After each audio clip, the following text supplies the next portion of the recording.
जब से सीबीएसई ने अपनी वेबसाइट पर प्रैक्टिस पेपर लॉन्च किया है, सबके तोते उड़े पड़े हैं। तोते उड़ गए। उनको इतना हार्ड लग रहा है ये प्रैक्टिस पेपर, इसीलिए मैंने क्या किया था, आपको सैंपल पेपर और प्रैक्टिस पेपर का एक कंपैरिजन, एक एनालिटिकल वीडियो दी थी कि दोनों में क्या चेंजेस हैं, क्या सिमिलरिटीज हैं, क्या लेवल ऑफ टफनेस यहाँ पर दोनों में है। और इसी वीडियो में मैंने आप लोगों से वादा किया था कि आप लोगों को मैं सैंपल पेपर का तो दूंगा ही दूंगा, प्रैक्टिस पेपर का भी सॉल्यूशन दूंगा, वो भी सबसे आसान तरीके से। और उसी वादे को पूरा करते हुए मैं आज की यह वीडियो आप लोगों के लिए लेकर आ गया हूं, जिसके अंदर मैं प्रैक्टिस पेपर को सॉल्व करवाने वाला हूं आपको, आपके सामने दिन दहाड़े, बहुत ही जबरदस्त और बहुत ही आसान तरीके से। तो फटाफट से जुड़ जाइए, पूरी वीडियो आपके लिए बहुत ज्यादा फायदेमंद है। आइए शुरू करते हैं बिना किसी देरी के। स्वागत है आप सभी का आपके अपने फेवरेट चैनल डियर सर में।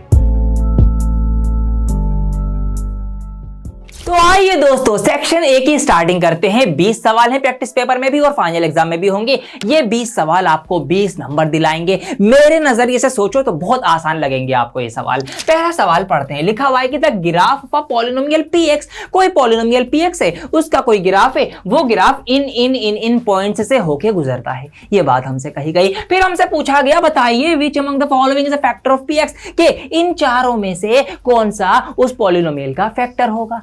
फैक्टर की बात करें तो भैया जी, जो पॉइंट एक्स एक्सिस से होकर गुजरते हैं, एक्स एक्सिस को इंटरसेक्ट करते हैं, वो फैक्टर कंसीडर किए जाते हैं। तो इसका मतलब हमें पहले ये देखना है कि इन चारों में से कौन सा पॉइंट एक्स एक्सिस से होकर गुजर रहा है। आइए देख लेते हैं। तो इसका भी बहुत आसान तरीका है। आप ये देखो कि वाई एक्सिस पे जीरो कौन कौन सा है। अब ये दोनों पॉइंट जो है वाई एक्सिस पर जीरो है, इसका मतलब वाई एक्सिस पे कहीं भी नहीं जाएंगे, ये सिर्फ और सिर्फ एक्स एक्सिस पर ही रहेंगे। तो एक हमें ये वाला पॉइंट मिल गया। यहां पर x की वैल्यू जो है -5 दे रखी है और यहां पर जो है 8 दे रखी है। इस तरीके से मैं इसको मान सकता हूं। ठीक है जी, ये हमारे पास x की वैल्यूज आ रही हैं। अब जरा सोचो, दिमाग लगाओ, ये -5 कैसे आया होगा। ये ऐसे आया होगा, ये ना -5 इधर लिखा हुआ होगा x के साथ प्लस के 5 में, इस तरीके से ये x + 5 लिखा होगा। फिर हमने इस पे बराबर में 0 कंसीडर करी होगी, तो जब ये प्लस का 5 उधर जाके माइनस का 5 हुआ होगा और इस तरीके से हमें ये मिला होगा।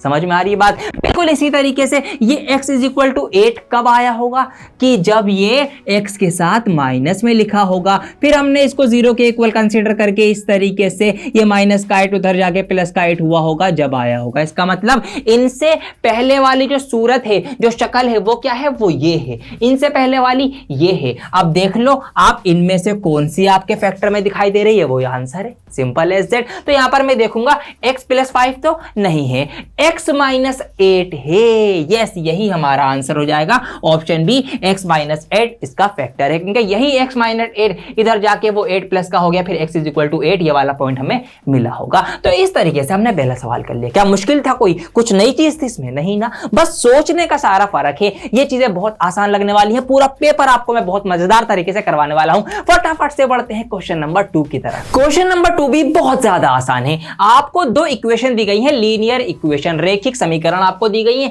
और आपसे पूछा है कि इनमें से m और n की कौन सी वैल्यू हम रखें कि ये इक्वेशन क्या बन जाए, हैव इनफाइनाइटली मेनी सॉल्यूशन, कि इनके अनंत हल आ जाएं, इनफाइनाइटली मेनी सॉल्यूशन। अब फटाफट से कंडीशन याद करो कि इनफाइनाइटली मेनी सॉल्यूशन की कंडीशन क्या होती है। बहुत अच्छे से आपको पता है कि जब a1/a2 बराबर हो जाए b1/b2 के, और वो भी बराबर हो जाए c1/c2 के, तो ये कंडीशन हमारी होती है infinitely many solution. Simple as that. अब इनको बराबर रख दो और सोच लो, जैसे कि यहां पर अगर मैं c1 c2 की बात करूं तो c1 है -6 और c2 है 12, और इसको अगर मैं डिवाइड करूंगा तो -1/2 आंसर आ जाता है। मतलब मुझे इसको भी -1/2 बनाना है, इसको भी, तीनों को बराबर रखना है, वैल्यू मिल जाएंगी। अब आइए, अब देखिए एक खेल और था यहां पर ना, ये जो x और y थे ये आगे पीछे दे रखे थे। अगर आप इसको ठीक तरीके से नहीं लिखेंगे तो आप गलती कर देंगे। तो सिंपल एज दैट, पहले हमने x के नीचे x लिख दिया,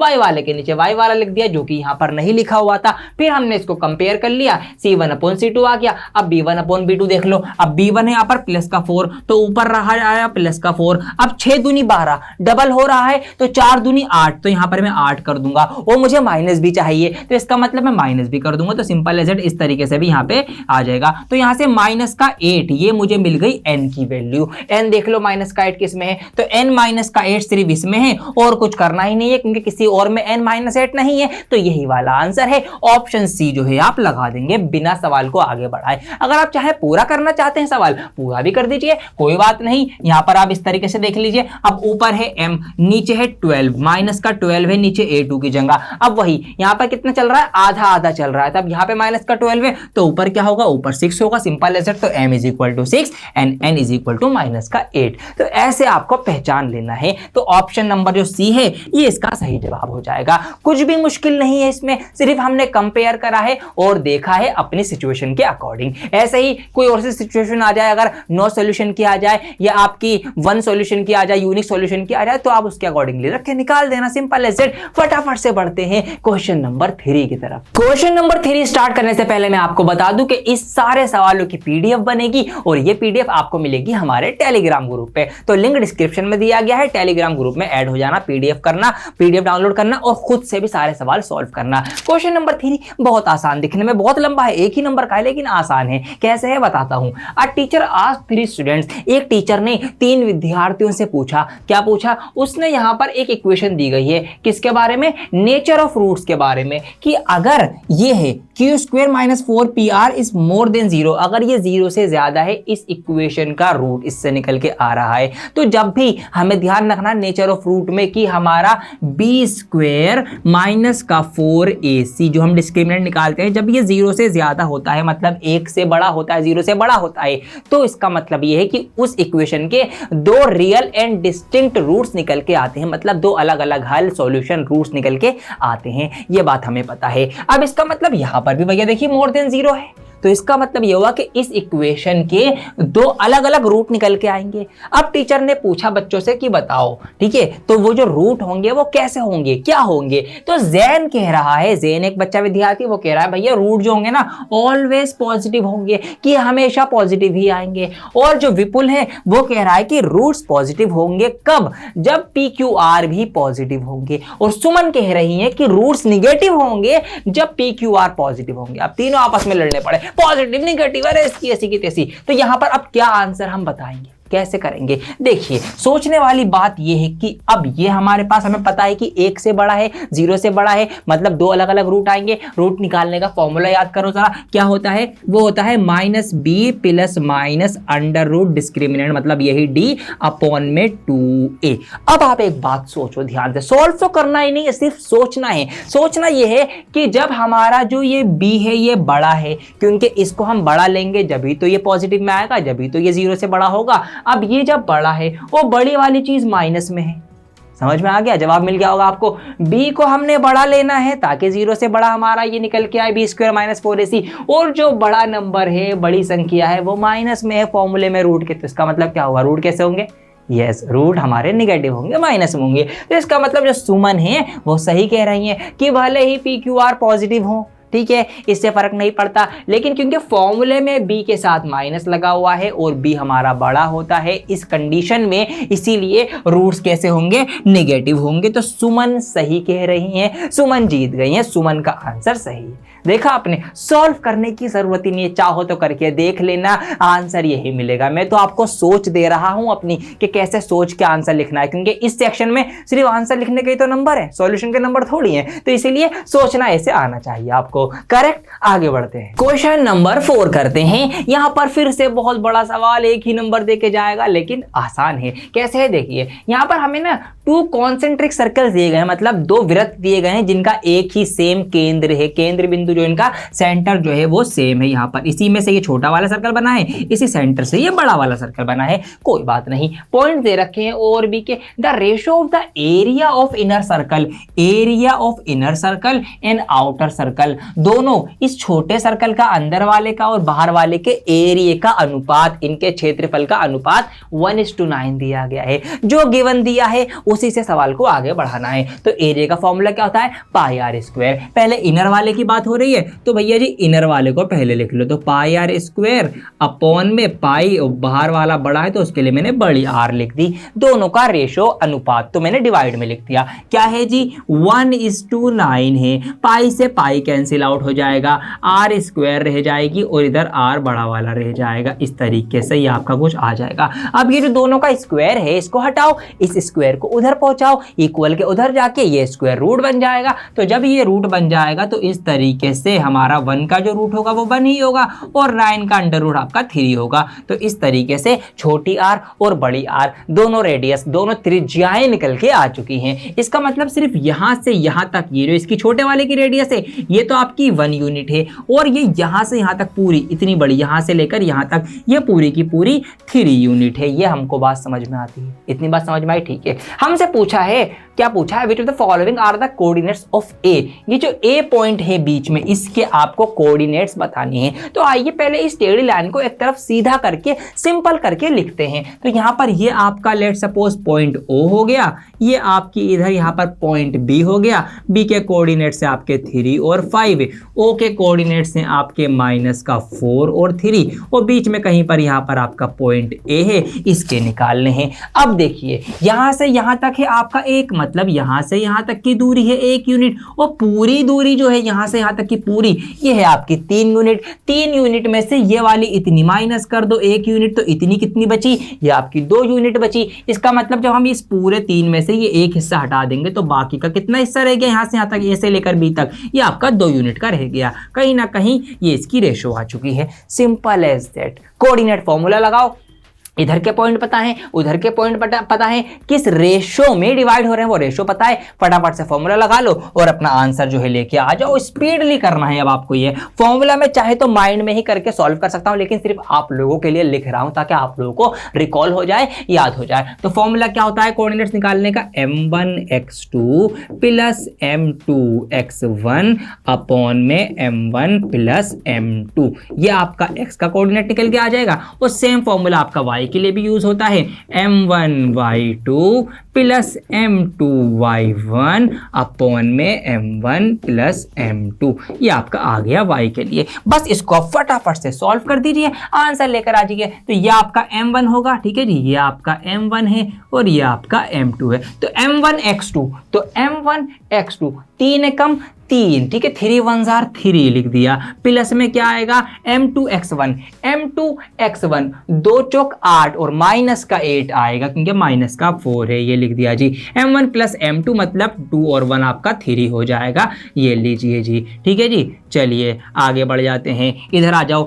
m1y2, m1y2 5 एकम 5 प्लस m2y1, m2y1 2 3 6 प्लस का प्लस ही रहेगा और इसके नीचे भी आपका इस तरीके से आ जाएगा। आगे सॉल्व कर लो, प्लस माइनस माइनस होता है, माइनस का 8 हो जाएगा, माइनस के 8 में सिर्फ 3 माइनस करेंगे तो माइनस का 5 बचेगा। तो यहां पर आपका आ जाएगा माइनस का 5/3 और इसको देख लो 6 5 11, ये आपका आ जाएगा 11/3। आपके सामने आपका आंसर निकला हुआ है। देख लो कौन सा ऑप्शन है, कमेंट करके बता दो मुझे, वही आंसर है। तो माइनस का 5/3 और 11/3 मतलब ये रहा ऑप्शन नंबर बी इसका करेक्ट आंसर है। तो क्या कुछ मुश्किल थी इसमें?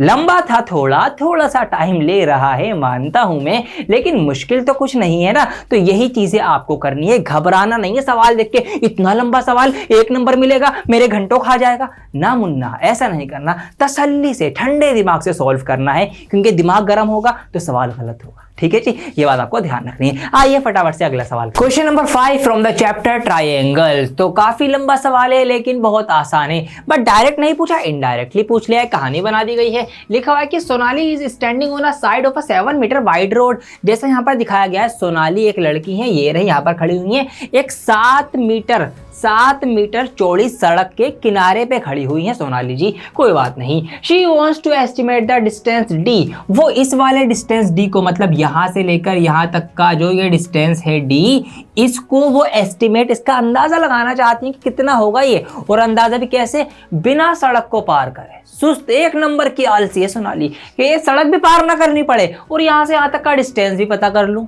यस, ये पॉसिबल है, मैथमेटिक्स की वजह से। यस, पता लगाएंगे। तो यहाँ पर अब क्या कहा गया है हमसे, which of the following expression represent D in terms of P and R. तो इसमें से कौन सी टर्म जो है वो डी को डिनोट कर रही है पी और आर की फॉर्म में। अब देखिए डी कहां पर है, डी है ये इस पोल से लेकर इस पोल तक, आर है ये यहां से लेकर यहां तक, और पी है यहां सोनाली से लेकर यहां तक। तो कहीं ना कहीं हमें ट्राइंगल में खेलना है। एक तो ये छोटा ट्राइंगल, क्योंकि इसके अंदर पी है और आर है, तो एक तो ये छोटा ट्राइंगल हो जाएगा, और यहां पर है डी, तो ये हो जाएगा हमारे पास बड़ा वाला ट्राइंगल। तो ये दो ट्राइंगल्स के अंदर हमको खेलना है। तो मैं काम करता हूं, इन ट्राइंगल्स को अलग अलग कलर्स के अंदर रंग देता हूं ताकि आपको क्लियर रहे छोटे और बड़ा ट्राइंगल। तो ये छोटा वाला ट्राइंगल हो गया, और यहीं से ये आपका हो जाएगा बड़ा ट्राइंगल जो कि ग्रीन वाला है। ठीक है, ये वाला रेड यहां से हटा देना है आपको, ये रेड यहां पर नहीं है, यहां पर सिर्फ और सिर्फ ग्रीन वाला पार्ट है। चलिए जी, अब इनको नाम दे देते हैं कुछ ट्राइंगल्स के कॉर्नर्स को, ताकि हमें लिखने में आसानी रहे। तो जहां सोनाली खड़ी है, इस पॉइंट को मैं ए बोल देता हूं, इस पॉइंट को बी, और इस पॉइंट को सी बोल देता हूं, इस पॉइंट को पोल 1 को मैं डी बोल देता हूं, और इसको मैं ई बोल देता हूं। अब यहां पर छोटा ट्राइंगल, बड़ा ट्राइंगल, दोनों के अंदर क्या है, आपको सिमिलर करना है, और ये सिमिलर हैं भी। क्यों? क्योंकि ये लाइन, ये डी और यहां पर ये जो लाइन जा रही है, ये आपस में पैरेलल हैं। क्योंकि 7 मीटर चौड़ी सड़क यहां पर है, तो 7 ही मीटर चौड़ी सड़क यहां पर भी होगी। इसका मतलब यहां से यहां तक ये पैरेलल है। और जब भी ट्राइंगल की किसी भी एक साइड से कोई एक लाइन पैरेलल बनाई जाए, तो जो ट्राइंगल बनेंगे वो आपके सिमिलर होते हैं। तो सिंपल एज दैट। अब यहां पर हमारे पास देयरफॉर क्या हो जाएगा, ट्राइंगल जो है हमारा कौन सा, A B C, A B C जो है वो सिमिलर हो जाएगा ट्राइंगल ए डी बी के, ए डी ई के, ए डी ई के। अब ये सिमिलर होंगे तो इनके साइड्स का रेशो बराबर होगा। तो इसकी ये साइड और इसकी बड़ी वाली साइड, मतलब इसकी जो ये ए बी छोटे वाले की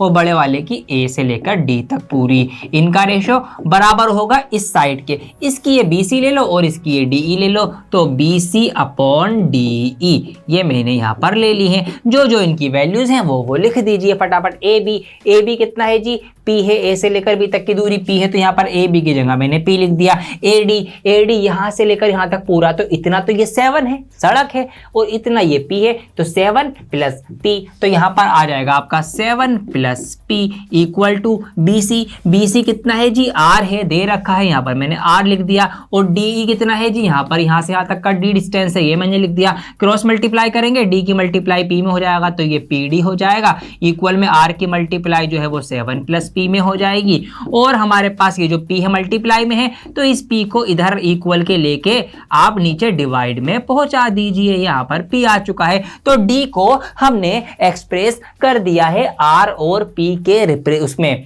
संदर्भ में। ठीक है, तो यहाँ पर आप देख लो क्या हो, आप कौन सा ऑप्शन है आपका, ये रहा आर ब्रैकेट में p प्लस 7 या 7 प्लस पी, एक ही बात है, अपॉन में p। तो ऑप्शन जो है आपका डी सही जवाब है कि हमने इस d को हमने रिप्रेजेंट करा है r और p के साथ। ठीक है जी, ये आपका आंसर आ गया है। तो लंबे क्वेश्चन है, मैं मान रहा हूं, लेकिन क्या मुश्किल है? नहीं, मुश्किल नहीं है। सिमिलर था, सिमिलर से रेशो बराबर रखी, रेशो से हमने सिंपल एज इट इज कर दिया, आंसर आ गया। तो सवाल आसान है, ठंडे दिमाग से करोगे सारे सवाल सही होंगे। देखते रहिए, और सवाल भी ऐसे ही करवाऊंगा। क्वेश्चन नंबर 6 की तरफ बढ़ते हैं। बिल्कुल हलवा सवाल, कुछ भी नहीं है। यहाँ पर हमसे कहा गया है कि 2 ट्राइंगल दे रखे हैं, कुछ इनकी मेजरमेंट दे रखी है।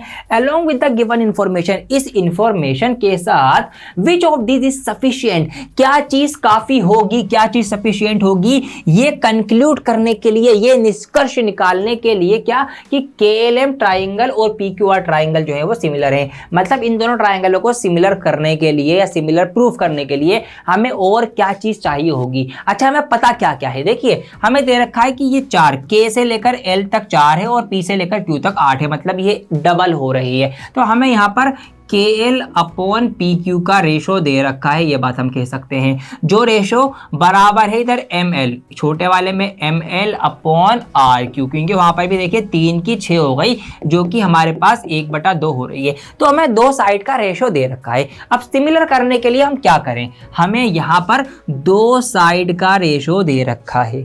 अब या तो हम ये करें कि हम एक तीसरी साइड का भी रेशो चेक करें, और साइड साइड साइड से हम क्या कर दें, इसको सिमिलर प्रूफ कर दें, दोनों ट्राइंगल को, है ना, दोनों ट्राइंगल को हम सिमिलर प्रूफ कर देंगे साइड साइड साइड से।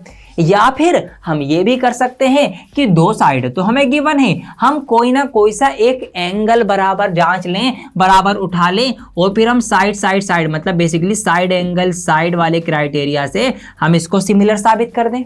तो हम या तो ये भी कर सकते हैं कि एंगल इक्वल रख दो, या फिर हम जो तीसरी साइड है उसके रेशो बराबर रख दो, ये भी कर सकते हैं। दोनों ही चीजें हम कर सकते हैं। तो अब आंसर बताओ, आंसर ये नहीं है, आंसर इसमें से देना है। क्या सिर्फ पहली ही चीज कर सकते हैं? क्या सिर्फ एंगल से ही कर सकते हैं? नहीं।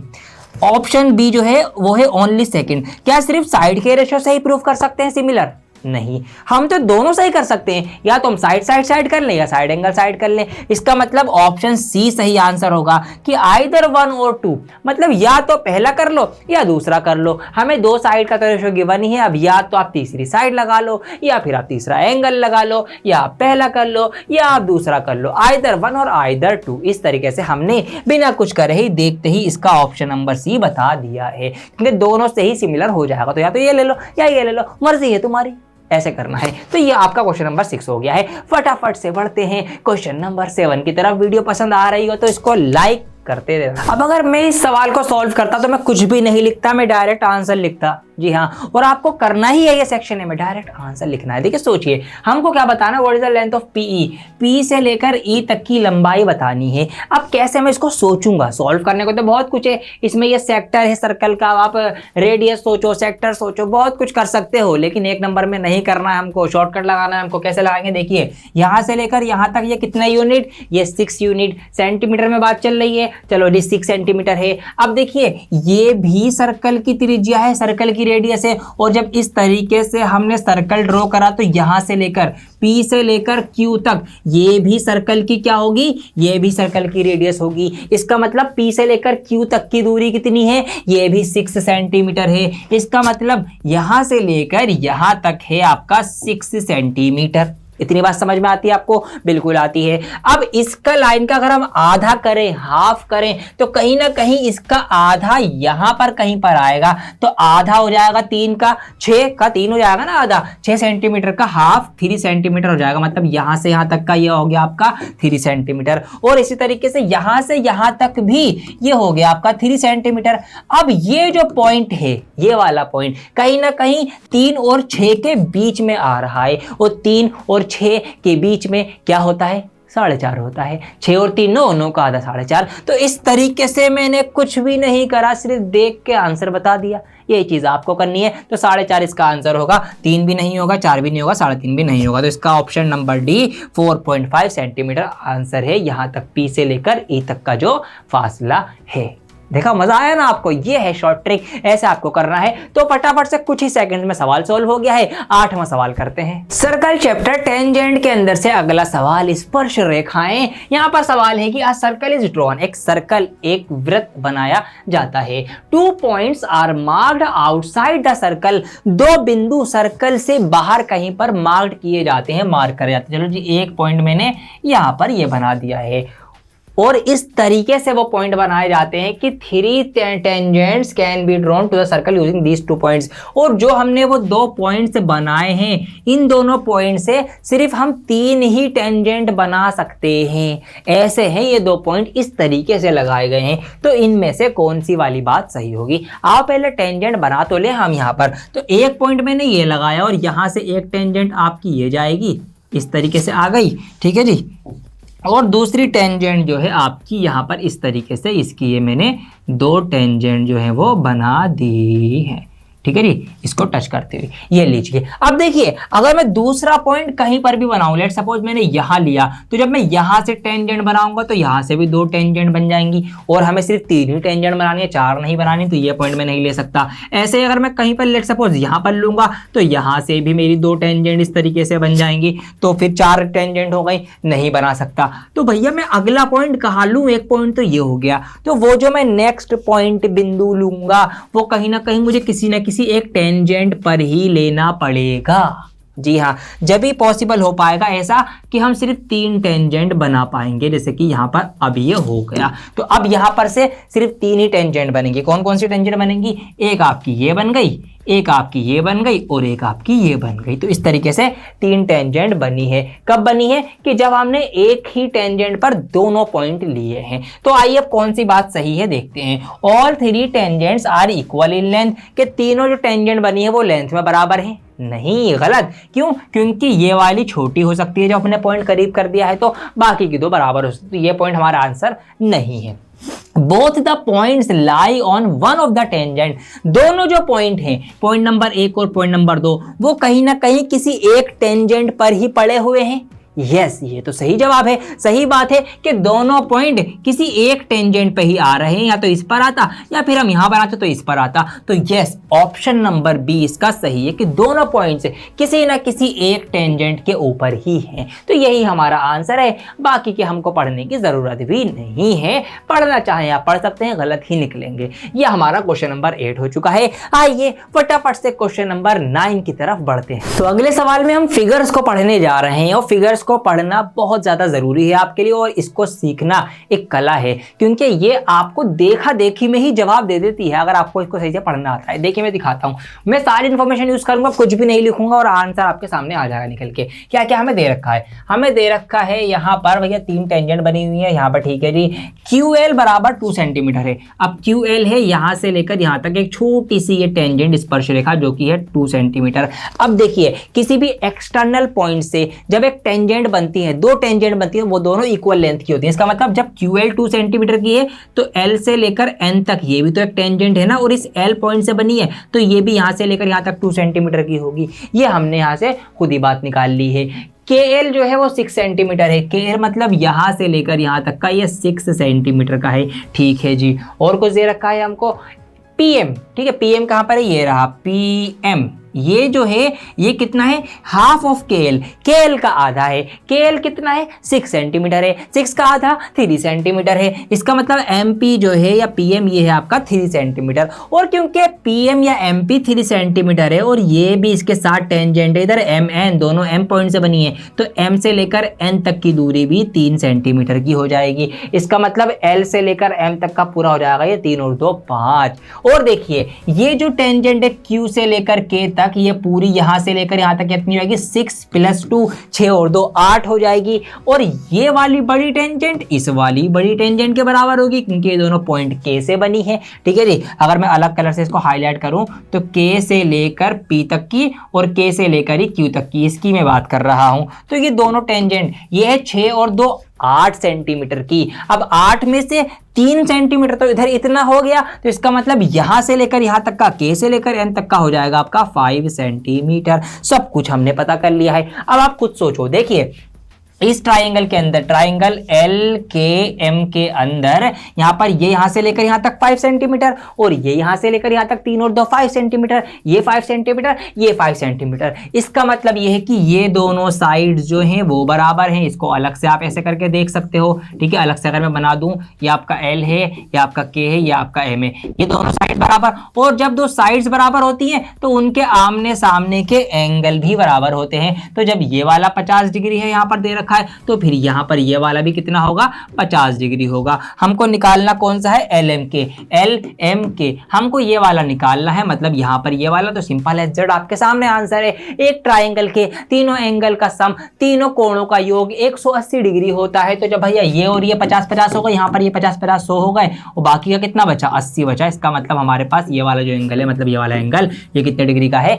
80 डिग्री का है। तो यहाँ पर ऑप्शन नंबर C जो है हम लगा देंगे। टहलते टहलते घूमते फिरते खाते पीते, आप ये सवाल कर सकते हैं। देखा देखी सिर्फ नजर का खेल है, देखने का, ऑब्जर्वेशन करने का ही सारा खेल है, सारी स्किल है। और यही स्किल मैं आपको देना चाहता हूं, इसीलिए ये प्रैक्टिस पेपर सॉल्व करवा रहा हूं। सेक्शन A भी होगा, सेक्शन B भी होगा, सेक्शन C भी होगा, फिर सैंपल पेपर का भी सोल्यूशन होगा, उसके भी सारे सेक्शन सॉल्व होंगे। हर एक चीज मैं आपको करवा के जाऊंगा, इसीलिए मेरे साथ जुड़े रहिएगा। तो अगला सवाल देखते हैं, क्वेश्चन नंबर 10। इन फिगर, हमें एक फिगर दी गई है, हमसे कहा गया कि AB पैरेलल पी क्यू। ये जो ए बी लाइन है ये इस पी क्यू लाइन के पैरेलल है। अच्छी बात है, पैरेलल है तो मतलब समझ जाओ छोटा ट्राइंगल एक बड़ा ट्राइंगल, सिमिलैरिटी यूज होगी। All measurements are in centimetre, सारी मेजरमेंट सेंटीमीटर के अंदर है, कोई बात नहीं। The following gives the value of cos theta. cos theta इनमें से किसके बराबर होगा, कौन सी वैल्यू cos थीटा है? तो भैया cos थीटा याद कर लो ना। cos थीटा क्या होता है? cos थीटा आपका होता है बेस अपॉन हाइपोटेनस, या जिसको आप शॉर्ट में लिख दो डायरेक्ट b अपॉन h। अब थीटा देख लो, थीटा है यहाँ पर एंगल p पर, थीटा के जस्ट सामने तो होता है परपेंडिकुलर, तो ये वाली साइड परपेंडिकुलर बड़े वाले ट्राइंगल की अगर हम बात करें तो ये इसका बेस हो जाएगा, ये वाली साइड इसका हाइपोटेनस हो जाएगा, यहाँ से लेकर यहाँ तक, p से लेकर o तक। तो आइए लिख लेते हैं फटाफट से बेस। बेस क्या है? यहाँ से लेकर यहाँ तक, p से लेकर q तक, जो कि है z। तो यहाँ पर ये आपका z हो जाएगा, और हाइपोटेनस से p से लेकर o तक मतलब y प्लस b, क्योंकि यहाँ से यहाँ तक y है, यहाँ से यहाँ तक ये b है, तो ये हो जाएगा आपका y प्लस b। तो ये हमने cos थीटा को लिख दिया, बट ऐसा तो कोई ऑप्शन नजर नहीं आ रहा। अब क्या करें? सवाल छोड़ दें क्या? नहीं, छोड़ना नहीं है, हमें ऐसे ऑप्शन में इसको कन्वर्ट कर लेना है। Simple as that. कैसे कन्वर्ट होगा? देखिए, ये जो है बड़े वाले ट्राइंगल की बातचीत चल रही है। अब क्योंकि बड़ा ट्राइंगल छोटा ट्राइंगल सिमिलर है, बिकॉज ऑफ ये लाइंस पैरेलल है, इसीलिए तो हम इसको अब छोटे वाले ट्राइंगल की उसमें लिखेंगे, भाषाओं में लिखेंगे। जैसे कि यहाँ पर अगर हम पी क्यू को कंपेयर करें ए बी से, तो जेड की जगह पर क्या है? C है। तो इसका मतलब मैं इसको कंपेयर करके Z की जगह पर C लिख सकता हूं, सिमिलैरिटी का यूज करते हुए। ठीक है जी, चलिए जी, हो गई बातचीत। अब यहाँ पर B और P, ये P और O ये पूरा है y प्लस b। अगर मैं इसी का सिर्फ छोटे ट्राइंगल में देखूं तो कितना बैठ रहा है? सिर्फ b। तो इसका मतलब नीचे इस पूरे की जगह में b लिख सकता हूं सिमिलरिटी के रूप में। अगर मैं इसको लिखूं तो आप देख लो, cos थीटा को हम इस तरीके से भी लिख सकते हैं, c अपॉन b। क्या ऐसा कोई आंसर है? यस, ऐसा तो आंसर है। Option number B, c upon b, ये आपका सही जवाब हो जाएगा। तो ऐसे आपको कर लेना था, ऐसे लिखा, ऐसा नहीं आ रहा तो छोटे वाले ट्राइंगल का हमने c और b ले लिया, बड़े वाले का z और y भी छोड़ के, तो c अपॉन b आंसर है, cos थीटा ही है, वही माना जाएगा। ऑल राइट, ये इसका हो गया है। और इस तरीके से हमने 10 सवाल पूरे कर लिए हैं। मजा आ रहा होगा। हाफ टाइम यानी इंटरमिशन हो चुका है इस वीडियो का, क्योंकि आने वाले 10 सवाल और हैं। 20 क्वेश्चंस हम पूरे कर लेंगे। तो आइए आगे बढ़ते हैं। क्वेश्चन नंबर 11 देखते हैं। बहुत ज्यादा आसान सवाल है। लिखा हुआ है sine of an angle in a right triangle is 4/5। कि साइन थीटा किसी राइट ट्राइंगल में 4/5 है। अब साइन थीटा होता क्या है? बेसिकली वो होता है आपका P अपॉन H। मतलब अगर कोई एक राइट एंगल ट्राइंगल है तो उसके अंदर परपेंडिकुलर जो है वो 4 यूनिट है। यहाँ पर हम एंगल मान लेते हैं साइन थीटा का, ठीक है जी। यहाँ पर हम मान लेते हैं साइन थीटा है, तो सामने परपेंडिकुलर होता है ये 4 है, और हाइपोटेनस जो है वो 5 है, ये हमसे कहा गया है। तो यहाँ से आप इसका बेस भी निकाल सकते हैं। कैसे निकाल लेंगे? 5 का हाई वो पाइथागोरस थ्योरम लगा के ना, 5 का आपका 25 होता है, 4 का स्क्वायर 16 होता है, 9 बचेगा तो 9 का रूट जो होगा 3 आएगा, तो इसका मतलब बेस जो है वो 3 निकल के आ जाएगा।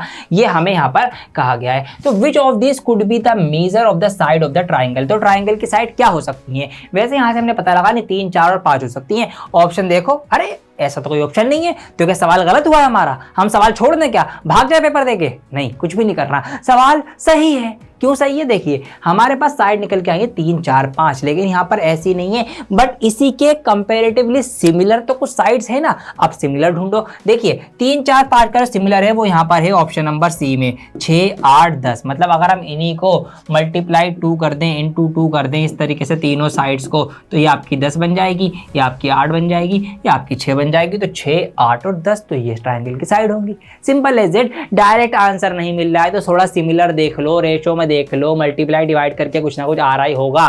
ठीक है जी, तो ये आपका आ चुका है ऑप्शन नंबर सी। देखा कितना आसान था। तो फटाफट से 12वां सवाल करते हैं। आइए अब बारी है क्वेश्चन नंबर 12 की। फटाफट से हमारे 7-8 सवाल रह जाएंगे, फिर सेक्शन ए हमारा आज ही कंप्लीट हो जाएगा इसी वीडियो के अंदर। सवाल है the marks obtained by a set of students. कुछ विद्यार्थियों के नंबर आए एग्जाम के अंदर और उन मार्क्स को रिकॉर्ड किया गया है अ ग्रुप्ड फ्रीक्वेंसी टेबल बनाकर। ठीक है, ये बात हमसे कही गई। फिर हमसे कहा गया the maximum number of the students are found to be in the range of 70 to 80 marks. और सबसे ज्यादा जो बच्चों के नंबर आए हैं वो किस रेंज में आए हैं, वो इससे इसके बीच में आए, मतलब 70 से 80 के बीच में ही सबसे ज्यादा बच्चे नंबर लेकर आए हैं। ये बात हमसे कही गई है। अब आगे एक कंडीशन दी गई है, पढ़ लो, समझ लो इसको। If the number of the students in the range before and after, देखिए ये है यहाँ पर मेन समझने वाली बात। क्या कहा गया, हमसे कहा गया कि अगर नंबर ऑफ स्टूडेंट्स की जो रेंज है, ठीक है, if the number of students in the range before and after are equal, अगर बराबर है, मतलब ये कहा गया कि अगर 70 से पहले और 80 के बाद, बिफोर एंड आफ्टर, ये जो बच्चे हैं यहाँ पर वो बराबर है, बराबर संख्या में है। Which of the following is the mode of data, तो इनमें से डेटा क्या होगा, मोड क्या होगा।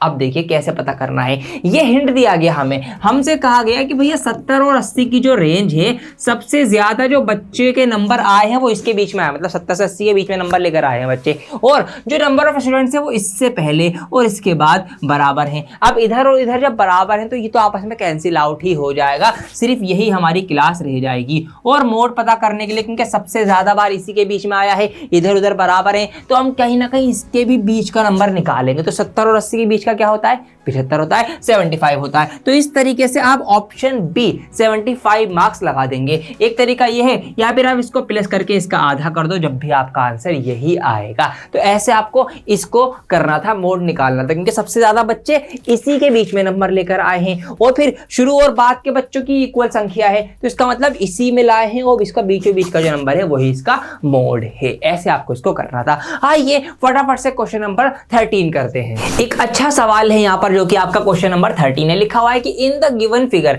ये जो हमारे पास फिगर हमें दी गई है, इसके अंदर आ यूनिट स्क्वायर ROST, अंदर यहाँ पर आपको एक स्क्वायर नजर आ रहा है, और कौन सा है, यूनिट स्क्वायर है, मतलब इसकी एक साइड यूनिट है, मतलब 1 है। मतलब अगर ये 1 है तो ये भी 1 यूनिट है, ये भी 1 यूनिट है, और ये भी 1 यूनिट है, क्योंकि स्क्वायर की चारों साइड्स इक्वल होती है। बहुत बेसिक सी बात है, हमें ये कहा गया है। और ये जो है ना एक सेक्टर के अंदर बना हुआ है, आप देख सकते हैं ये वाला पार्ट, ये एक सर्कल का टुकड़ा है जिसको हम सेक्टर बोलते हैं, उस सेक्टर के अंदर ये बना हुआ है। चलो जी, ऑल राइट। क्या कहा गया है आगे, along with the above information, अब जितनी जानकारी, जितनी सूचना आपको दी गई है, इसकी हेल्प करते हुए, इसकी हेल्प लेते हुए, विच ऑफ दीज, इनमें से कौन सी चीज सफिशिएंट है, कौन सी चीज काफी है, क्या पता लगाने के लिए, find the area of sector POQ। आपसे एरिया निकलवाया नहीं है, आपसे ये पूछा है कि इन चारों में से कौन सी चीज काफी है, कौन सी एक चीज हम ले लें कि हम एरिया ऑफ सेक्टर POQ निकाल सकें। इतनी सी बात है। अब एरिया ऑफ सेक्टर POQ, तो सेक्टर का फॉर्मूला क्या होता है एरिया निकालने का, वो होता है आपका θ/360 डिग्री मल्टीप्लाई आप कर देते हैं πr स्क्वायर से, क्योंकि πr स्क्वायर पूरे सर्कल का होता है। पूरे सर्कल में से जितना एंगल हमने काट के वो सेक्टर बनाया है, उतने एंगल से 360 को से डिवाइड कर देंगे, तो आपका एरिया ऑफ सेक्टर निकल के आता है। अब हमें ये निकालना है, तो हमें क्या क्या चाहिए, हमें एंगल थीटा पता होना चाहिए, और हमें रेडियस पता होनी चाहिए, दो चीजें पता होनी चाहिए, है ना। अच्छा, अब देखते हैं हमें क्या क्या पूछ रहा है, क्या क्या काफी है। एरिया ऑफ स्क्वायर ROST, अगर हम इसका हमें एरिया पता चल जाए तो क्या हम निकाल सकते हैं। आप खुद सोचिए, अगर हमें सिर्फ इसका ये एरिया पता चल जाए तो क्या हम इस पूरे सेक्टर का निकाल सकते हैं एरिया, नहीं निकाल सकते। कैसे निकालोगे, सिर्फ इसका पता है और कुछ पता ही नहीं है हमें, तो फिर ये मुश्किल है, ऐसे नहीं निकाल सकते, तो इसको हम रहने देंगे। रेडियस ऑफ सेक्टर POQ, अगर हमें इसकी POQ की रेडियस पता चल जाए, ठीक है, खाली हमें R पता चल जाए, जब निकल जाएगा, जब भी नहीं निकल पाएगा। क्यों, क्योंकि अगर आपने R निकाल ली तो आप एंगल कैसे निकालोगे, थीटा कैसे निकालोगे। इसका मतलब सिर्फ रेडियस निकालने से भी बात नहीं बनेगी। तो फिर तीसरा ऑप्शन है आपका आर्क लेंथ PQ, अगर हमें इस P से लेकर Q तक की ये लंबाई पता चल जाए, या फिर ये हमें दे दी जाए, तो इससे क्या हम ये निकाल सकते हैं। आइए सोचते हैं। देखिए, आर्क लेंथ निकालने का जो आपका फॉर्मूला है वो क्या है, फॉर्मूला सिंपल सा फॉर्मूला है आर्क लेंथ। देखिए, लेंथ की बात हो रही है तो ये आपका होता है सर्कल का सरकमफेरेंस, तो सेम रहेगा θ/360, बस अब एरिया की जगह हम सरकमफेरेंस से फॉर्मूला लगा के मल्टीप्लाई करेंगे। तो ये होता है आर्क लेंथ निकालने का फॉर्मूला। अगर हमें आर्क लेंथ दी गई होगी, अगर हमें आर्क लेंथ दी गई हो तो हम वो आर्क लेंथ यहाँ पे रख देंगे, ठीक है जी। यहाँ पे जो भी हमें दी गई होगी हमारे पास होगी, फिर R आर भी हमें पता चल सकती है। कैसे पता चल सकती है? देखिए ऐसे पता चल सकती है कि ये इसकी रेडियस है सर्कल की, ये भी रेडियस है, और इसी तरीके से अगर मैं यहां से लेकर यहां तक का ये मिला दूं तो ये भी तो रेडियस ही होगी ना सर्कल की, ये भी तो एक त्रिज्या होगी यहाँ से टी और ओ जो होगी, क्योंकि ऐसे ही तो ये सर्कल बन रहा है। और ये चीज क्या है? ये है डायगोनल। अब ये हमारा 1 यूनिट है, ये 1 यूनिट है, तो यहाँ पर हम इस ट्राइंगल के अंदर पाइथागोरस थ्योरम लगा के रेडियस निकाल सकते हैं। तो अगर हमें आर्क लेंथ पता चल जाएगी, हमें रेडियस हम निकाल लेंगे, फिर यहाँ पर आर्क लेंथ रख देंगे, यहाँ रेडियस रख देंगे, पाई की वैल्यू रख देंगे, सब कुछ सॉल्व करके हमारा एंगल निकल आ जाएगा थीटा। और जैसे ही थीटा निकल के आ गया, फिर वो थीटा हम यहाँ रखेंगे, आर हमें ऑलरेडी पता है, फिर हम यहाँ से एरिया ऑफ सेक्टर भी निकाल लेंगे। यस, इसका मतलब हमें इसमें से आर्क लेंथ बता दो, बस हमें आर्क लेंथ पी क्यू बता दो, फिर देखो हम कैसे एकदम से फटाफट से एरिया निकाल लेंगे। तो इसका मतलब यही तो पूछा है हमसे, which of this is sufficient, कौन सी चीज काफी है एरिया ऑफ सेक्टर पीओक्यू निकालने के लिए? तो भैया आर्क लेंथ दे दो हमें बस, फिर देखो हमारा कमाल। तो ये बताना है, निकालना कुछ नहीं, सिर्फ बताना है क्या चीज काफी है। तो अगर हमें आर्क लेंथ मिल जाए, हमें सिर्फ इतनी ही चीज दे दो, हम इसका आंसर निकाल के दे देंगे आपको भैया जी, हम नहीं डरते किसी से जी। हाँ, ये बता दो बस हमें, इतनी सी बात है। तो ऐसे इस सवाल को आपको सोचना है। देखिए आपने सॉल्व कुछ नहीं करवा रहा सीबीएसई, सिर्फ सोचवा रहा है आपसे कैसे आपको इसको सोचना है। क्रिटिकल थिंकिंग के ऊपर काम किया जा रहा है। अगला सवाल भी बेहद आसान है, सिर्फ सोचने का खेल है।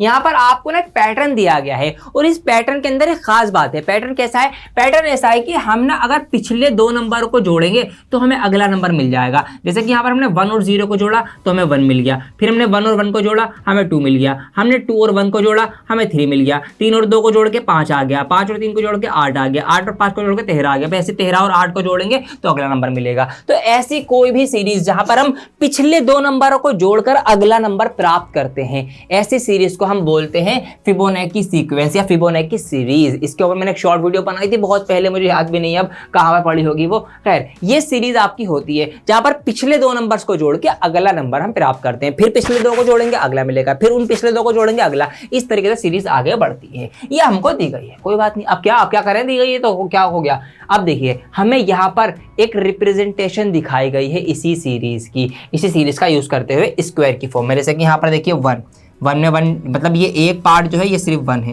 फिर यहाँ पर 1 और 1 ये ठीक है 2 पार्ट हो गए, फिर इन दोनों को जोड़ के यहाँ पर हमें 2 मिल गया, तो ये वाला पार्ट 2 का है, फिर 2 और 1 को जोड़ के 3, तो ये पार्ट 3 का है। इस तरीके से ये वाला पूरा पार्ट जो है ये 5 का है। तो हमें बताना है what is the area of shaded sector. तो ये जो शेडेड वाला पार्ट है, मतलब ये वाला जो पूरा पार्ट है, इसका एरिया क्या होगा। समझ में आई बात? इसमें भी जो शेडेड पार्ट है, शेडेड रीजन है। अब जरा देख लो भाई, देखो 1 1 2 3 2 और 3 5, तो अब 5 और 3 8, मतलब इस वाले का जो ये स्क्वायर है ये हमारा पूरा 8 के बराबर है, ये आप कह सकते हैं। और इसमें देखिए 1 2 3 4 5 6 7 8, जो इसमें यूनिट बॉक्सेज आ रहा है वो भी 8 आ रहे हैं, मतलब 8 यूनिट ऐसे में है गया और 8 यूनिट ये ऐसे में भी गया है, मतलब इसकी जो रेडियस है वो 8 यूनिट है। इतनी बात समझ में आती है। एरिया ऑफ शेडेड रीजन, तो ये पूरे सर्कल का एक 1/4 पार्ट है, ठीक है, 1/4 हिस्सा है। एक पिज्जा लाओगे, 4 टुकड़े करोगे, उसमें से एक टुकड़ा लोगे तो इतना ही तो हाथ में आएगा ना आपके। इस तरीके से ये पूरा कहीं बनेगा, तो इसमें से हमने 4th पार्ट इसका जो है वो ले लिया है, ठीक है। अब इसका एरिया निकालना है, तो एरिया आपको पता ही है πr² होता है, और क्योंकि हम चौथा हिस्सा ले रहे हैं तो हम 4 से भाग कर देंगे, डिवाइड कर देंगे, तो सिंपल एज दैट। अब यहाँ पर आपका आंसर भी देखिए पाई यूनिट में है, तो पाई में ही रहने दो, पाई का पाई रहने दूंगा। आर इसकी कितनी आई है, 8 आई है, तो 8 आपके 64 होते हैं, नीचे 4 आपका आ जाएगा, 4 से इसको काट दो 16 आ जाएगा, और 16 पाई आपका आंसर आ चुका है। तो 16 पाई यूनिट दिख रहा है आपको, हाँ जी, 16 pi square unit, option number B यहाँ पर नजर आ रहा है। तो ये हम यहाँ पर लिख देंगे इसका ऑप्शन नंबर बी, कि इसमें जो शेडेड रीजन वाला एरिया है, मतलब ये जो पार्ट है कितना है, 16 पाई स्क्वायर सेंटीमीटर, ठीक है, ये वाला पार्ट। ऐसे इसको करना था। तो बेसिक चीजें ही हो रही हैं, बस थोड़ा सा सवाल लेंदी करे गए हैं, तो आपको इनको ठंडे दिमाग से पढ़ना है और फिर रैपिडली सॉल्व करना है। सरफेस एरिया एंड वॉल्यूम वाले चैप्टर से एक अच्छा सवाल लिया गया है, ये सवाल तैयार करो, बड़े नंबर के सवाल भी आप करना सीख जाओगे इसी नंबर से। यहाँ पर इसी छोटे सवाल से देखिए लिखा हुआ है, shown below is a solid made by joining. एक हमारे पास एक तस्वीर, एक फिगर, एक शेप बनाई गई है। किस किस से मिलकर बनाई गई है? एक है यहाँ पर राइट सर्कुलर सिलेंडर, मतलब यहां से यहां तक का जो ये पार्ट है ये तो एक सिलेंडर वाला पार्ट है, इतनी बात हमें समझ में आती है। एंड अ हेमिस्फीयर, और ऊपर यहाँ पर एक अर्धगोला, एक हेमिस्फीयर बनाया गया है। रेडियस r सेंटीमीटर है, कोई बात नहीं। The total surface area of the solid, अब इस सॉलिड का टोटल सरफेस एरिया की बात हो रही है। तो टोटल में सब तरफ से जहां जहां से भी हम छू सकते हैं इसको, ऊपर से, साइडों से, इसके नीचे पेंदे से, वो सब एरिया आएगा। तो आइए लिख लेते हैं पहले। तो यहां पर क्या क्या आएगा? सबसे पहले तो एक सिलेंडर का आएगा सरफेस एरिया चारों दीवारों का। तो सिलेंडर का कर्व सरफेस एरिया होता है आपका 2πRh, ठीक है। यहां पर मैं लिख दूंगा 2πRh, ठीक है, ये मैंने लिख दिया। अब इसमें प्लस होगा इसके नीचे पेंदे का। भाई टोटल की बात हो रही तो नीचे जो पेंदा होता है इसका, वो भी तो हम काउंट करेंगे ना, नीचे के पार्ट का, तो वो चीज भी होगी। जैसे कि यहां पर मेरे पास एक बोतल है, तो इसमें ये वाला हमने काउंट कर लिया। अब ये नीचे का, ये जो पेंदा दिख रहा है, तो ये कैसा है? ये गोल है, सर्कुलर फॉर्म में है। तो इसका मतलब इसके जो नीचे पेंदा आएगा वो कैसा आएगा? वो आपका उसका एरिया होगा, सर्कल का एरिया जो होता है πr²। ऑलराइट, इतनी बात समझ में आ गई। अब ऊपर ये जो हेमिस्फीयर है, अर्धगोले का सरफेस एरिया, ये भी आपको पता होना चाहिए। तो ये आपका होता है 2πr²।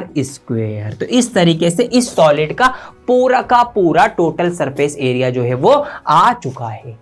अब क्या कहा गया कि ये जो है इज इक्वल, ये बराबर है। किसके बराबर है? बराबर है तो इक्वल का निशान लगा दिया मैंने। किसके बराबर है? To the surface area of a sphere, एक पूरे गोले के सरफेस एरिया के बराबर, पूरे गोले के। तो अब जैसे कि आधे गोले का 2πr² होता है, तो पूरे गोले का क्या होगा? 4πr² होगा, डबल कर देंगे। तो ये आपका आ गया 4πr² पूरे गोले का, with twice the radius of the solid. और इस पूरे गोले की जो रेडियस है वो इसकी रेडियस की ट्वाइस है, डबल है। मतलब इसमें रेडियस r है तो इसकी रेडियस कितनी होगी? 2r होगी। समझ में आई बात? तो ये बात है सारी। तो यहां पर आप क्या करेंगे? r की जगह लिख देंगे रेडियस जो है इसकी वो 2r है, तो 2r का स्क्वायर हो जाएगा। अब इसको सॉल्व कर लो, जो निकालना है, which of the following give the height, height निकालनी है। तो हाइट आपकी इसमें ये रही h, ये h निकल के आएगा, बाकी सब कैंसिल आउट हो जाएगा, क्योंकि बाकी में है क्या? पाई है, पाई से पाई कटेगा, r से r कटेंगी, सॉल्यूशन होगा, h ही बचेगा, h निकल के आएगा। आइए अब निकालते हैं फटाफट से। तो यहां पर पाई इसमें भी है, पाई इसमें भी है, पाई इसमें भी है, तीनों में पाई नजर आ रहा है। पाई में कॉमन निकाल लूंगा। तो मैंने सबसे पहले क्या करा? पाई को बाहर निकाल लिया। जब इसमें से पाई हटाया तो रह जाएगा 2RH, तो ये रह जाएगा 2RH, प्लस का प्लस लिखूंगा। पाई हटा चुका हूं, खाली r बचेगा, प्लस का प्लस आ जाएगा, मतलब r² बचेगा। पाई हटा चुका हूं, 2r का स्क्वायर बचेगा। ये लीजिए जी, सब में से पाई हटा दिया। अब क्या कर सकते हैं? इधर पाई है, उधर पाई है, तो पाई से पाई कैंसिल आउट कर देंगे, क्योंकि इक्वल में है। जब इक्वल में दोनों तरफ सेम चीज हो उड़ा सकते हैं। तो यहाँ पे पाई से पाई कैंसिल आउट कर दिया है मैंने। आगे क्या कर सकते हैं? 2RH का 2RH ही लिखा रहने देंगे। r² प्लस 2r², 2r² और 1r², कितने r² हो गए? 3r² हो गए, सिंपल एज दैट। तो प्लस में 3r का स्क्वायर हो जाएगा, इक्वल का इक्वल लगाया। अब यहाँ पर इसका स्क्वायर है तो स्क्वायर खोल दो, तो 4 मल्टीप्लाई में बाहर है, 2 का स्क्वायर 4 होता है, r का स्क्वायर r² हो जाएगा। ये लीजिए जी। अब और क्या करेंगे? इसकी मल्टीप्लाई कर दीजिए, 4 चौक 16 होते हैं, तो 16r² हो जाएगा, 16r² हो जाएगा। इधर 2RH ऑलरेडी है। अब ये जो r² है ये इधर प्लस में है, तो जब प्लस वाली चीज इक्वल के उधर जाएगी तो क्या हो जाएगी? माइनस हो जाएगी। तो ये जो प्लस का 3r² है इसको मैं इधर ले जाके माइनस का 3r² कर दूंगा। और माइनस का करने से क्या हुआ मेरे प्यारे बच्चों? ये हुआ कि 16r² में से जब 3r² जाएंगे तो 13r² बचेंगे, 13r² बचेंगे। अब क्या कर सकता हूं मैं? इधर एक r है, इधर 2r है, r² का मतलब 2r, r इंटू r। तो इस वाली एक r से मैंने इसका ये स्क्वायर कैंसिल कर दिया, मतलब 2r में से एक r हटा दी, खत्म, टाटा बाय बाय। तो यहां पर ये रह जाएगा अब सिर्फ आपका 13r। ये जो 2 है, ये वाला 2 भी अब यहां मल्टीप्लाई में है, इसको उठाओ नीचे डिवाइड में लेकर आओ, और फिर डिवाइड करने की वजह से क्या होगा? इधर हमारे पास h रह जाएगा, क्योंकि हमें h ही तो चाहिए था, इसीलिए 2 से इसको डिवाइड कर दो 13 को, तो 6.5 आंसर आएगा। तो 6.5r, और सेंटीमीटर है तो सेंटीमीटर। तो आंसर मिल गया हमें, कहां पर है? 6.5r, ये रहा option number B, 6.5r centimetre.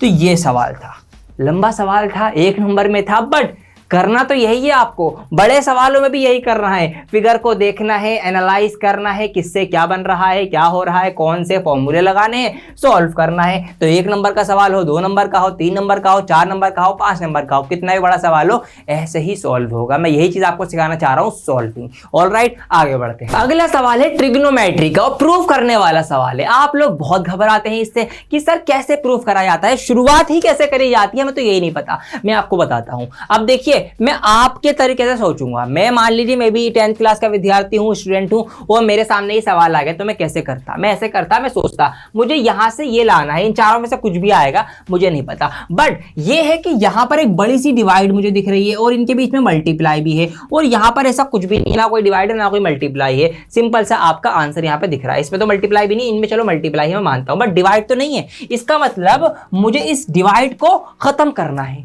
अब डिवाइड कैसे खत्म किया जा सकती है कि मैं ऊपर नीचे कुछ काटा पीटी करूं, मतलब ऊपर वाले से नीचे वाला कैंसिल आउट करूंगा, जब भी तो ये डिवाइड खत्म होगी ना। तो मैं यही कोशिश मेरी पहली रहेगी सवाल को शुरू करने की, मैं कैसे कैंसिल आउट कर सकता हूं। मैंने सोचा ये जो कोट होता है, जैसे कि tan क्या होता है, tan थीटा होता है आपका sin theta upon cos theta, sin theta upon cos theta, और tan जो होता है वो कोट का उल्टा होता है। तो इस तरीके से cot थीटा जो होगा वो क्या होगा, वो होगा आपका cos theta upon sin theta. तो मैंने क्या करा, मैंने इस कोट की जगह ये वाली वैल्यू रखी इसकी, cos theta upon sin theta. तो यहां पर इस कोट के बदले मैंने लिखा cos theta upon sin theta, ये मैंने लिख दिया यहाँ पर। ठीक है जी, चलो अब मैं और क्या करूं, मल्टीप्लाई में है तो मल्टीप्लाई लिख दूंगा। sec थीटा, ये जो sec स्क्वायर थीटा है इसका भी मैं उल्टा कर दूंगा। ठीक है जी, उल्टा कर दूंगा। तो उल्टा क्या होता है, इसका cos होता है, तो यहाँ पर इसका उल्टा हो जाएगा 1/cos स्क्वायर थीटा।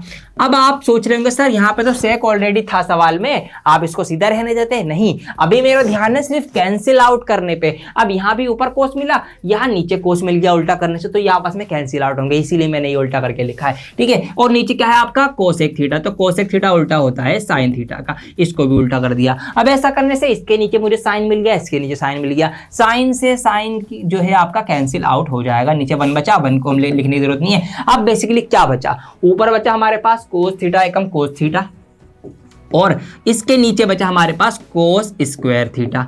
ये लो जी, मतलब नीचे है आपके 2 कोस स्क्वायर थीटा और ऊपर है 1, तो इस वाले 1 से इसका 1 नीचे कैंसिल आउट हो जाएगा। अब सिर्फ और सिर्फ रह जाएगा हमारे पास 1/cos थीटा, और 1/cos थीटा किसका उल्टा होता है, sec थीटा का। देखा आपने कैसे हम अपने सवाल तक पहुंचे, और इसका ऑप्शन नंबर ए जो है वो सही आंसर है, हम पहुंच गए हैं। यहाँ पर cos स्क्वायर थीटा था, मतलब कि cos theta into cos theta, ऐसे था ये बेसिकली। तो मैंने ऊपर वाले 1 से 1 काट दिया, नीचे सिर्फ 1 रह गया, फिर हमने उसका उल्टा कर दिया, वो sec थीटा बन गया।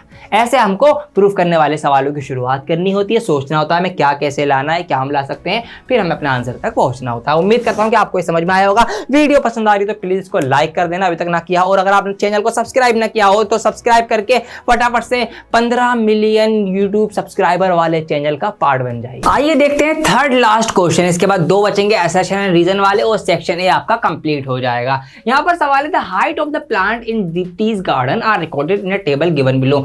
एक टेबल बनाई गई और इसके अंदर दीप्ति जो एक लड़की है, उनके गार्डन में जितने पौधे लगे हुए हैं उनको यहाँ पर दिखाया गया है कि यहाँ पर 0 से 20 सेंटीमीटर वाले जो कितने पौधे हैं, 2x पौधे हैं, 20 से 40 वाले 4 पौधे हैं, इस तरीके से दिखाया गया है। The median plant height is 55 centimetre. जो मीडियन प्लांट हाइट है वो 55 सेंटीमीटर है, मतलब हमें यहाँ पर मीडियन दे रखा है, ऐसे आप समझ सकते हैं। तो निकालना क्या है, which of the following is the value of x। तो यहाँ पर जो आपको ये x दिख रहा है, जो ये x नजर आ रहा है, इस x के बदले क्या वैल्यू होनी चाहिए इनमें से, ये हमें बतानी है। तो जब मीडियन दे रखा है तो मीडियन निकालेंगे, सिंपल एज दैट। तो फटाफट से मीडियन का फॉर्मूला आपको याद होना चाहिए, मैंने ऑलरेडी आपके लिए लिख दिया फटाफट टाइम बचाने के लिए, और आपको टेबल भी बनानी पड़ेगी, बहुत स्पीड से बना लेना। यहाँ पर आप चाहो तो इसी के अंदर बना सकते हैं, ऐसा नहीं आप अलग से दोबारा से लिखें। ये आपके पास ये लिखा हुआ, यहीं पे आप सेफ निकालना शुरू कर दो, 2x में 4 कर दो, 2x + 4 इस तरीके से। हालांकि ये चीज मैंने सफाई से आपके लिए अलग से कर दी है आपकी आसानी के लिए। ये हमारा क्लास इंटरवल आ गया, ये फ्रीक्वेंसी आ गई, ये क्यूमुलेटिव फ्रीक्वेंसी आ गई,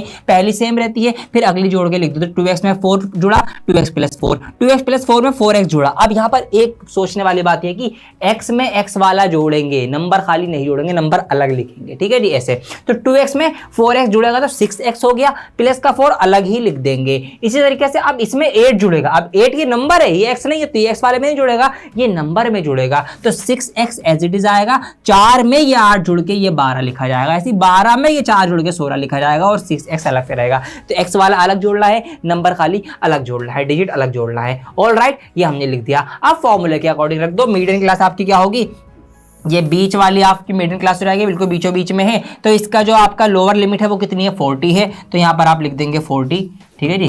तो L आ जाएगा आपका लोअर लिमिट, ये आपकी 40 आ गई, प्लस n/2।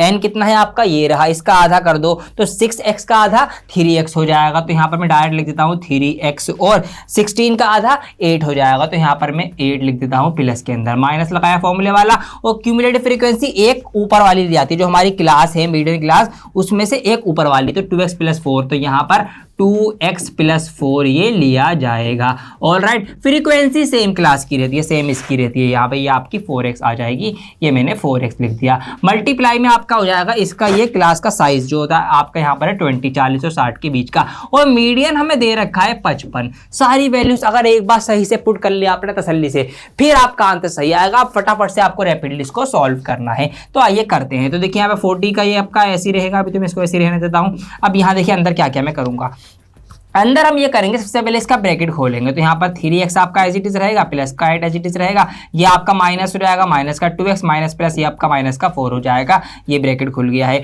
और चाहो तो इस 4 से ये वाला आप जो है 5 बार उड़ा दो, क्योंकि नीचे मल्टीप्लाई में हो और नीचे ऊपर है डिवाइड कर दिया हमने, तो 4 पंजे 20 होते हैं, तो नीचे से आपका 4 कैंसिल आउट हो गया, x रह गया, और यहाँ पर आपका 5 रह गया मल्टीप्लाई के अंदर, ठीक है, मल्टीप्लाई 5, और बराबर में आपका 55 चल ही रहा है। ऑलराइट, ये चीजें हो चुकी हैं। अब आप क्या कर सकते हैं, ये 40 इधर प्लस में है यहाँ पर, तो इसको यहाँ से आप उठाइए, और प्लस वाली चीज इक्वल के उधर जाकर क्या हो जाएगी, माइनस हो जाएगी। तो ये मैंने यहाँ पर 40 उधर लेके माइनस कर दिया, ये आप कर सकते हैं ऐसा। तो यहाँ से आपका ये जो है 40 हट चुका है। अब हम और क्या करेंगे, यहाँ देखो अंदर अंदर आप देखिए, यहाँ पर ये है 3x और ये है माइनस का 2x। जब 3x में से 2x कम करेंगे, एक x बचेगा, ठीक है। तो यहाँ पर तो सिंपल है, z ऊपर एक x रह गया है, ये प्लस का 8 है, तो प्लस के 8 में से माइनस का 4 माइनस कर दो तो प्लस का 4 रह जाएगा, तो प्लस का 4 रह जाएगा। सिर्फ ये बचा है ऊपर, और नीचे आपके इसके x बचा हुआ है, और मल्टीप्लाई में आपका यहाँ पर 5 बचा हुआ है,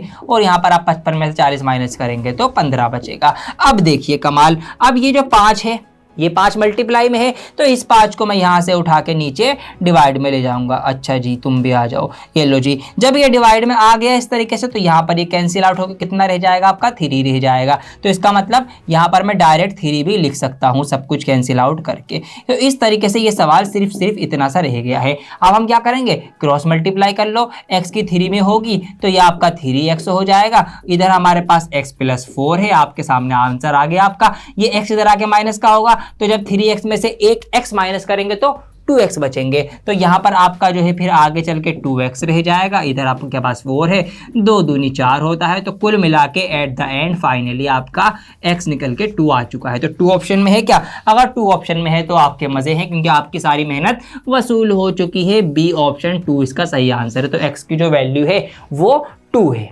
ये बात आपने कर ली इतनी। अगर इतना लंबा सवाल आप सही करेंगे तो ही फायदा है। पता लगा आपने हड़बड़ी में इतना टाइम भी लगाया, सवाल भी गलत कर दिया, और एक ही नंबर मिलना था वो भी नहीं मिला, तो ये नुकसान हो जाएगा। इसीलिए ठंडे दिमाग से आराम से सवाल करें। जहां सोचने वाला टाइम देना है वहां टाइम दो, जहां फटाफट करना है वहां स्पीडली करो, ठीक है जी। ये आपका करना है। तो आइए अब हम देख लेते हैं क्वेश्चन नंबर 18, फिर 19वां और 20वां भी देखेंगे। प्रोबेबिलिटी चैप्टर से लिया गया है अगला सवाल। और देखिए हर सवाल मुश्किल नहीं है, ऐसा नहीं है कि प्रैक्टिस पेपर हार्ड है तो सभी कुछ हार्ड है, नहीं। सवाल आसान है, थोड़े से लंबे, कुछ तो बेहद आसान है। जैसे कि ये सवाल कुछ नहीं करना, ये मार्कर मैं यहाँ पे लगा देता हूँ अलग, मेरे हाथ खाली होगा, देख के ही आंसर है।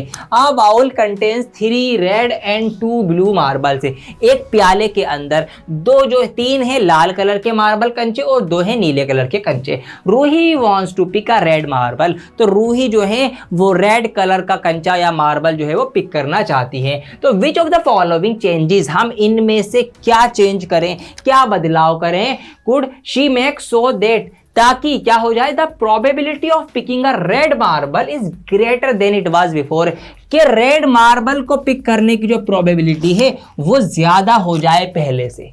अब रेड मार्बल के पिक होने के चांसेस बढ़ाने हैं, तो हम क्या करें भैया, जब हमें रेड मार्बल ज्यादा हमारे हाथ में आएंगे चाहते तो हम क्या करेंगे, हमें रेड मार्बल बढ़ाने पड़ेंगे, सिंपल एज दैट। तो हमें क्या करना पड़ेगा, हमें उसके अंदर रेड मार्बल जो है, लाल रंग के कंचे या बॉल जो है वो ज्यादा डाल दो। भाई ज्यादा उठाने हैं, प्रोबेबिलिटी बढ़ानी है, ज्यादा चांसेस बढ़ाने हैं कि ज्यादा हाथ में रेड वाला है, तो ज्यादा रेड वाला डाल दो ना, सिंपल है। और क्या करना है, और क्या कर सकते हैं हम, removing of blue ball marble, और जो नीले वाले कंचे हैं उनको कम कर दो, ऐसा भी तो कर सकते हैं हम। नीले वाले को कम कर दो, फिर लाल वाले ज्यादा हो जाएंगे तो फिर लाल के चांसेस बढ़ जाएंगे, तो लाल के आने की प्रोबेबिलिटी बढ़ जाएगी। तो आप लाल वाले बढ़ा दो, नीले वाले कम कर दो, सिंपल है। ये दो काम कर लो तो ओनली 1 और 2, तो इसका जो ऑप्शन नंबर बी है, सिर्फ पहला और दूसरा, ये आपका सही जवाब हो जाएगा। देखा, कुछ भी सॉल्व नहीं करना पड़ा आपको। तीसरा ऑप्शन भी नजर मार लो जरा, लिखा हुआ है adding 1 red and 1 blue marble, कि एक लाल वाला डाल दो, एक ब्लू वाला भी डाल दो, तो प्रोबेबिलिटी बढ़ेगी क्या, नहीं बढ़ेगी भैया। जितनी पहले थी आपने एक एक और बढ़ा दिया तो प्रोबेबिलिटी अब भी उतनी रहेगी, तो इससे कुछ नहीं होगा। हमें अगर लाल की प्रायिकता प्रोबेबिलिटी बढ़ानी है तो लाल वाला डालो, या फिर ब्लू वाले कम कर दो, तो ये भी कर लो, ये भी कर लो। जब लाल ज्यादा हो बढ़ेगा, ब्लू कम होगा, तो फिर कौन सा ज्यादा आएगा, लाल ज्यादा आएगा, उसकी प्रोबेबिलिटी बढ़ जाएगी। तो ये सवाल इस तरीके से आप कर सकते थे। आइए फटाफट से अब स्टार्ट करते हैं हम असर्शन एंड रीजन के क्वेश्चंस। तो क्वेश्चन नंबर 19 पे नजर मारते हैं। यहाँ पर लिखा हुआ है कि आपको पढ़ना है, एक आपको असर्शन दे रखा है, एक आपको रीजन दे रखा है, दोनों पढ़ो, समझो कि एक गलत है दूसरा सही है, या कनेक्टिविटी है इनकी नहीं है, क्या चीजें पढ़ते हैं। देखिए असर्शन में लिखा हुआ है 2 इज अ प्राइम नंबर, 2 जो है एक प्राइम नंबर है। क्या सही बात है ये? बिल्कुल सही बात है। 2 सबसे पहला प्राइम नंबर है, और 2 जो है यही सबसे पहला इवन प्राइम नंबर है। इसके बाद कोई भी इवन नंबर प्राइम नहीं होगा, सिर्फ 2 ही एक ऐसा नंबर है। ये बातें बेसिक है। आइए आगे बढ़ते हैं। रीजन लिखा हुआ है the square of N irrational number is always a prime number, कि अगर हम किसी इर्रेशनल नंबर या किसी रूट वाले नंबर का स्क्वायर करें, जैसे कि लेट सपोज रूट का आपका 6 है, अब अगर मैं रूट 6 का स्क्वायर करता हूं तो क्या आएगा भैया, किसी भी रूट वाले नंबर का जब स्क्वायर करते हैं तो उसका रूट हट जाता है, तो इसका जो स्क्वायर आएगा वो 6 निकल के आएगा। तो ये कह रहा है कि अगर हम किसी भी रूट वाले नंबर का, इर्रेशनल नंबर का स्क्वायर करें तो वो हमेशा प्राइम नंबर होगा। गलत जवाब। जी हाँ, प्राइम तो नहीं है, ये तो आपके पास इवन नंबर है, ये तो आपके पास कॉम्पोजिट नंबर है, तो इसका मतलब दूसरा वाला जो आंसर है वो आपका गलत है, तो सिर्फ पहला सही है। तो इसका ऑप्शन नंबर कौन सा लगा देंगे आप, ए इज ट्रू। तो ऑप्शन नंबर सी कि ए जो है वो सही है, हाँ 2 प्राइम नंबर है, बट आर इज फॉल्स, लेकिन आर गलत कह रहा है, आर वाला बात जो है, आर वाली बात गलत। तो ऑप्शन नंबर सी इसका सही आंसर हो जाएगा। ऑल राइट, ऐसे ही फटाफट से आइए बिना रुके बढ़ जाते हैं लास्ट क्वेश्चन की तरफ। सेक्शन ए के 2 स्टेटमेंट देख के पढ़ते हैं। Assertion the origin is the only point equidistance from 2 3 and -2 -3। हमसे कह रहा है ओरिजिन, मतलब कि जो आपका ग्राफ पेपर होता है, लेट सपोज अगर मैं रफली यहां पर ऐसे ड्रॉ करूं, ये आपका बिल्कुल बीच में जहां 0 और 0 होते हैं, एक्स का और वाई के दोनों के पॉइंट्स, ये आपका ओरिजिन हो गया। ये कह रहा है ओरिजिन जो है ये एक सिर्फ ऐसा पॉइंट है जो इन पॉइंट से इक्वी डिस्टेंस है। जैसे कि यहाँ पर 2 3 कहीं 2 और 3 यहां पर आएगा, और -2 -3 कहीं यहां पर आएगा। तो ये कह रहा है सिर्फ यही पॉइंट से ये ओरिजिन जो है वो बराबर फासले पर है। क्या ऐसी बात हो सकती है? नहीं हो सकती। क्यों? क्योंकि और पॉइंट से भी हो सकता है, ओनली की तो जरूरत ही नहीं है भैया। अगर मैं यहां पर एक पॉइंट मान लूं, एक पॉइंट में यहां मान लूं, तो यहां से भी ये इक्वी डिस्टेंस आ जाएगा, दोनों के बीचों बीच आ जाएगा। एक पॉइंट मैंने यहां कंसीडर कर लिया, एक मैंने यहां कंसीडर कर लिया, तो इनसे भी बिल्कुल बीचों बीच में आ जाएगा। तो ऐसे तो कितने भी पॉइंट्स से जो ओरिजिन है वो इक्वी डिस्टेंस हो सकता है, कितने भी पॉइंट से, तो सिर्फ ओनली इनसे नहीं होगा। तो ए जो है फॉल्स है, और अगर ए फॉल्स आ जाए तो बहुत ही बढ़िया बात है। क्यों? क्योंकि ऑप्शन नंबर 4 में ही है ए फॉल्स, बाकी कुछ और पढ़ने की जरूरत ही नहीं है, आपको नीचे का रीजन पढ़ने की भी जरूरत नहीं है। ठीक है जी, तो ए फॉल्स जो है इसी के अंदर है, तो ये हमने यहां पर लगा दिया ऑप्शन नंबर डी। अब रीजन भी पढ़ लो, क्योंकि रीजन यहां पर ट्रू है तो सही बात ही होगी लिखी हुई। आगे देखते हैं क्या बात लिखी है। रीजन लिखा हुआ है the origin is the mid point of the line joining this and this. तो इन दोनों पॉइंट से जो लाइन जुड़ रही है उसके बीचों बीच का पॉइंट है ओरिजिन। आगे देखते हैं, तो ये ओरिजिन है 2 3 समवेयर यहां होगा, -2 -3 यहां होगा, तो ये इनके बीचों बीच में ही तो आएगा ये ओरिजिन। तो ये बात सही है, तो आर जो है रीजन जो है वो ट्रू है। तो यहाँ हमारे पास ऑप्शन नंबर डी हो चुका है। तो इस तरीके से आप लोगों को मैं बधाई देना चाहूंगा कि आपने सेक्शन ए प्रैक्टिस पेपर का, जो आपको आसान नहीं लग रहा था, बहुत मुश्किल लग रहा था, वो आपने मेरे साथ यहां पे सॉल्व करा, देखा, समझा। उम्मीद करता हूं कि आपको समझ में आया होगा और आपको ये पहले से थोड़ा सा आसान भी लगा होगा कि हाँ, जैसे चीजें लग रही थी मुश्किल, वैसे मुश्किल है नहीं असल में, बस थोड़ा सा समझ का खेल है, क्रिटिकल थिंकिंग आपकी चेक करी जा रही है। तो ये सेक्शन है हमने कर लिया है। अब एक काम ये करना, टेलीग्राम ग्रुप में ज्वाइन हो जाओ, वहां से जो भी मैंने ये सब पढ़ाया है आपको आज, इसकी पूरी पीडीएफ आपको मिलेगी। ये पीडीएफ डाउनलोड करो और इन सारे सवालों को एक बार खुद से भी सॉल्व करो। जी हाँ, मैं यहां पर 1000 सवाल करवा सकता हूं, लेकिन आपकी तैयारी नहीं होगी। आपकी तैयारी जब होगी जब आप खुद से इन सवालों को सॉल्व करेंगे, सेल्फ स्टडी, सेल्फ प्रैक्टिस करेंगे। तो इन सवालों को आपने देख लिया, समझ लिया, अच्छी बात है, खुद से भी एक बार सॉल्व कीजिए। ऑलराइट, ये पीडीएफ आपको मिल जाएगी टेलीग्राम ग्रुप पे। तो सेक्शन ए हम इसी वीडियो में रखते हैं, फिर आगे वाली वीडियो आपको बहुत जल्द, अब रेगुलर वीडियो आने वाली है। मैथ्स की, इंग्लिश का पेपर नहीं पड़ गया, बहुत अच्छा आपने हमें समर्थन दिया, बहुत अच्छा सपोर्ट किया, बहुत अच्छे से आप सबकी तैयारी हुई, आपके पेपर गए हैं। अब मैथ्स की बारी है, तो मैथ्स में सेक्शन ए आ गया, फटाफट से सेक्शन बी आपको मिलेगा, सेक्शन सी मिलेगा, केस बेस्ड वाले हर एक सेक्शन के लंबे से लंबे सवाल में प्रैक्टिस पेपर के भी सॉल्व करवाऊंगा, आसान से आसान तरीके से। यही तो डिफरेंस है ना डियर सर में। डियर सर आपको आसान तरीके से यहां पर हम लोग सिखाते हैं आपको, तो ये आपको सिखाऊंगा। सैंपल पेपर भी सॉल्व करूंगा, उसके बाद लाइव रिविजन होंगे, आपके लाइव क्लासेस भी आएंगी, लाइव रिविजन करवाऊंगा पूरी बुक का, उसके बाद लाइव सैंपल पेपर भी सॉल्व करेंगे। तो सब कुछ आपके लिए यहां पर होने वाला है, तो इसीलिए जुड़े रहें, चैनल को सब्सक्राइब करके रखें और वीडियोस को लाइक और शेयर करना बिल्कुल ना भूलें। बहुत जल्द लौटूंगा एक और नई वीडियो के साथ, जब तक के लिए बने रहें डियर सर के साथ। जय हिंद।